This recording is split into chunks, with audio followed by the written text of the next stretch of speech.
आप सब पर सलामती हो। मैं यासिर रशीद हूं और आप मेरा वीलॉग देख रहे हैं। नाज़रीन, आज के केसेस के ऊपर बात होगी, मखसूस नशिस्तों के हुसूल के हवाले से बात होगी, मुआशी मंजरनामे के ऊपर बात होगी। लेकिन शहबाज शरीफ साहब ने आज जो कहा है कि हमसे पिछले दौर में सियासत को चमकाने के लिए बड़े बोल बोले गए और दावे किए गए। कहा गया कि 90 दिन में करप्शन को खत्म कर दिया जाएगा। करप्शन खत्म नहीं हुई, मगर इतने बड़े स्कैंडल आए जो कि सबके सामने है। फिर कहा गया कि पाकिस्तान का 300 अरब डॉलर लूटा हुआ पैसा वापस लाएंगे, मगर उसका एक धेला तक वापस नहीं आया।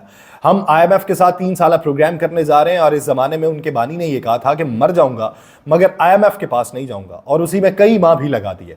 और शहबाज शरीफ साहब ने यह भी कहा कि वक्त निकलने के बाद वो IMF के पास गए और उनसे महंगा कर्जा लिया और फिर इस प्रोग्राम को सियासत की नजर कर दिया गया।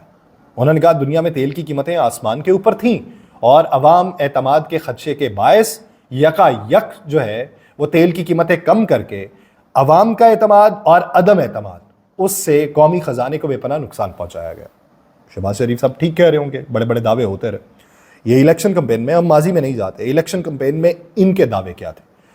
300 यूनिट मुफ्त बिजली फराहम की जाएगी, सोलर सिस्टम दिए जाएंगे, पाकिस्तान को तरक्की की राह पर गामजन किया जाएगा, तेल की कीमतों को कम किया जाएगा, बिजली की कीमतों को कम किया जाएगा, पाकिस्तान में रिफॉर्म्स लेके आएंगे, अदलिया के तहफ़्फ़ुज़ को यकीनी बनाएंगे, नैब का खात्मा किया जाएगा, पॉलिटिकल विक्टिमाइजेशन नहीं की जाएगी, अवाम को सस्ती रोटी फराहम की जाएगी, अशियाए खुरनोश की कीमतें कम की जाएंगी, पाकिस्तान के अंदर मुआशी इस्तेहकाम लाया जाएगा, अवामी मफाद में फैसले किए जाएंगे, पार्लियामेंट की बालादस्ती के लिए काम किया जाएगा और अवाम को नवाज शरीफ का पुराना दौर वापस ला के दिखाएंगे। हुआ क्या? तेल की कीमतें महंगी हो गई, बिजली की कीमतों में बेपनाह इजाफा कर दिया गया, 300 यूनिट फ्री देने वाले 300 यूनिट के लिए तैयारी करना शुरू हो गए, अदालती इस्लाहात क्या लानी थी, अदालतों को पॉलिटिसाइज करना शुरू कर दिया, जजेस के खिलाफ पूरी कंपेन को पुष्ट पनाही देते रहे, उस बैनुल अक़वामी सतह पे खारजा पॉलिसी नाकाम होती दिखाई दी, अशियाए खुरनोश की कीमतों में बुलंद इजाफा देखा गया, पार्लियामेंट की बालादस्ती को छोड़कर सर्कुलेशन समरियों के जरिए उसकी मंजूरी दिलवाई जाने लगी, अदालती इस्लाहात के नाम के ऊपर किसी को नवाजा जाने लगा और पाकिस्तान में पार्लियामेंट और सिविल बालादस्ती के नाम के ऊपर किसी और को हुकूमत तफवीज करने के इशारे मिलने लगे। यह है आपका हाल, और अवाम का मुस्तकबिल क्या होगा वो मालूम नहीं। आज दूसरी तरफ सुन्नी इत्तेहाद काउंसिल की नशिस्तों के हवाले से जो समाअत हुई है, दौरान समाअत जस्टिस जमाल ने सवाल किया है कि एक ही पार्टी से डिक्लेरेशन और कागजात नामजदगी वाला क्या आज़ाद उम्मीदवार होगा? आज़ाद उम्मीदवार नहीं तो किसी पार्टी में जा सकता है। आप तो ये कह रहे हैं कि सुन्नी इत्तेहाद काउंसिल में आने दो। ये सवाल उन्होंने फैसल सिद्दीकी साहब से किया जो सुन्नी इत्तेहाद काउंसिल के वकील थे। उन्होंने कहा कि अगर कोई आज़ाद उम्मीदवार मेरी पार्टी में शामिल हो रहा है तो मैं क्यों मना करूंगा?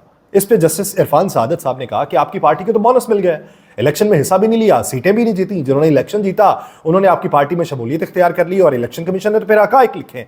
इस मौके के ऊपर जस्टिस अतर मिनल्ला साहब ने कहा क्या यह दुरुस्त होगा कहना कि इंतखाबात शफाफ थे, सब मामूल के मुताबिक था? जस्टिस जमाल ने कहा कि अगर सुप्रीम कोर्ट ने कह दिया कि इलेक्शन कमीशन ने गलत काम किया है तो क्या केस होगा उस पर? इस पर फैसल सिद्दीकी साहब ने कहा कि फिर तो सुप्रीम कोर्ट को अपने फैसले को कलअदम करार देना पड़ेगा। वो फैसला कि जिसमें इंतखाबी निशान को वापस ले लिया गया था, लेकिन बकौल जस्टिस काजी फाइज ईसा अदालत उज़्मा उन्होंने ये कहा है कि हमारे फैसले की गलत तशरीह हुई। हमने ये कहा था कि निशान वापस लिया, हमने ये नहीं कहा था कि आप इन्हें आज़ाद उम्मीदवार डिक्लेयर कर दें। यानी इनको पाकिस्तान तहरीक इंसाफ का ही उम्मीदवार माना जाता और आप मुख्तलिफ निशानात इनको दे देते। ये मामले के ऊपर बातें हुई और आज जो है जब सलमान अकरम राजा साहब दलाइल दे रहे थे, पहली बार टोका जस्टिस काजी फाइज ईसा साहब ने। उन्होंने कहा जी कि इस मामले से आगे बढ़े।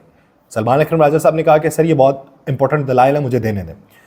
फिर उन्होंने कहा जी कि आप कानूनी तौर पे बात करें। सलमान अकरम राजा साहब ने कहा कि सर मुझे मुकम्मल करने दें। फिर उन्होंने रोका कि मैंने कहा कि आप आगे बढ़ें, तो फिर सलमान अकरम राजा साहब ने कहा सर मुझे मुकम्मल करने दें।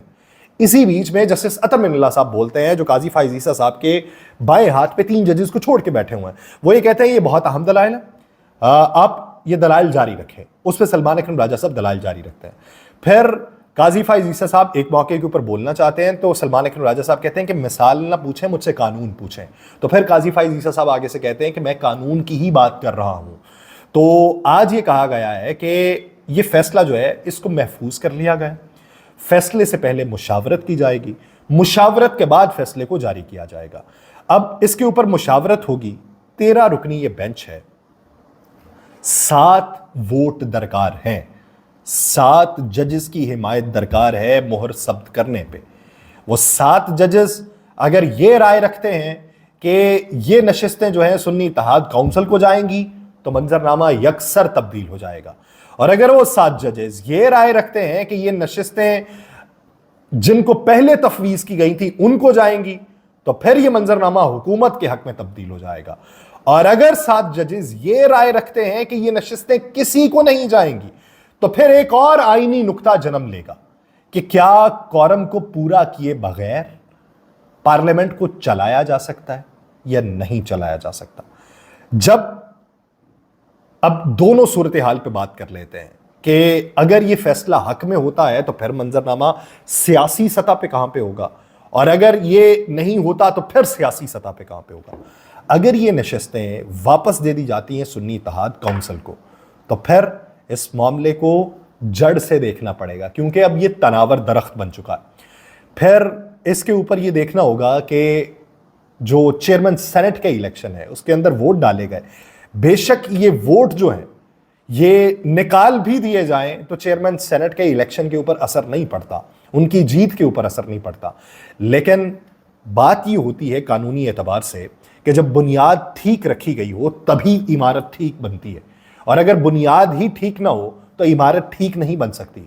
उसमें अगर फायदा हो, नुकसान हो या कुछ भी ना मिले, उसका इससे कोई लेना देना नहीं होता। सवाल फिर उस पर भी उठेगा कि वो जो वोट डाले गए उनको मिन्हा किया जाए तो क्या इलेक्शन दोबारा होगा। सदर पाकिस्तान के इलेक्शन के ऊपर भी बात होगी, क्योंकि मजमूई तौर पे सूबाई और कौमी असम्बली की मिला के ये 77 नशिस्तें बनती हैं। जब ये होगा कि सुन्नी इत्तेहाद काउंसिल को ये नशिस्तें दे दी जाएंगी तो उसके बाद 2/3 अक्सरियत हुकूमत के पास मौजूद नहीं रहेगी। वो जिन मामलात के ऊपर तरामीम करना चाहती है आइन में, वो तरामीम नहीं हो सकेगी। मुद्दत मुलाजमत में तोसीन नहीं हो सकेगी। बहुत से मामलात के ऊपर कानूनी पेचीदगियों का फिर उन्हें सामना रहेगा। और इस सूरत हाल में कोई एक बड़ी जमात जो इस वक्त बैकडोर डिप्लोमेसी पे यकीन रखती है वो उठेगी और पाकिस्तान तहरीक इंसाफ के साथ शामिल हो जाएगी। तहरीक अदम एतमाद का मंजरनामा होगा और वफाकी हुकूमत हाथ से जाती रहेगी। ये मंजरनामा तब होगा। और उसके बाद उसका इंपैक्ट और क्या पड़ेगा कि जो तारिक महमूद जहांगीरी साहब के पास केसेस लगे हुए हैं उसी को लेके आइंदा का मंजरनामा बनेगा। क्योंकि अभी कल की समाअत के अंदर 2 हलकों में तो उन्होंने जुर्माना भी किया है कि उन्होंने अभी तक फॉर्म 45 जमा क्यों नहीं करवाए जो तस्दीक शुदा है। फिर उसके बाद एक नई किताब खुलेगी। अच्छा, ये एक मंजरनामा है, लेकिन इसके बाद अगर वो नशिस्तें नहीं दी जाती और वो नशिस्तें उन्हीं को तफवीज़ करती जाती हैं जिनके पास पहले थी, हुकूमत मजीद मजबूत हो जाएगी। दूसरी सूरत हाल, अपोजिशन की तहरीक में उतनी जान क्या बाकी रहेगी या नहीं रहेगी और वह झाग की तरह बैठ जाएगी। तीसरी सूरत हाल, अपनी मर्जी और मंशा के मुताबिक आइन के अंदर तरामीम की जाएगी, मुद्दत मुलाजमत के अंदर तोसी कर दी जाएगी। एक जिनके ऊपर ये एतराज़ात दायर कर रहे हैं उनकी नशस्त मुस्तकिल हो जाएगी। आने वाले केसेस जो हैं वो उन्हीं के पास लगेंगे तो कितनी बार तब्दील करवा लेंगे। और अगर ये नशिस्तें किसी को नहीं दी जाती, कोरम को मुकम्मल नहीं किया जाता, तो फिर एक नया इबहाम है, एक नई सूरत हाल है। वहाँ पे क्या ऐसी इख्तरा फिर से निकाली जा सकती है जिसे नज़रिया ज़रूरत का नाम दिया जा सके। ये चीज़ें बहुत अहम। देखना ये है कि ये फैसला कब होता है, लेकिन हम ये इस ख्वाहिश का इजहार करें कि ना तो ये फैसला सुन्नी इत्तेहाद काउंसिल के हक में हो, ना ही ये फैसला हुकूमती इत्तेहाद के हक में हो। ये फैसला हो तो अवाम के हक में हो। मुझे दीजिए इजाज़त। अल्लाह निगहबान।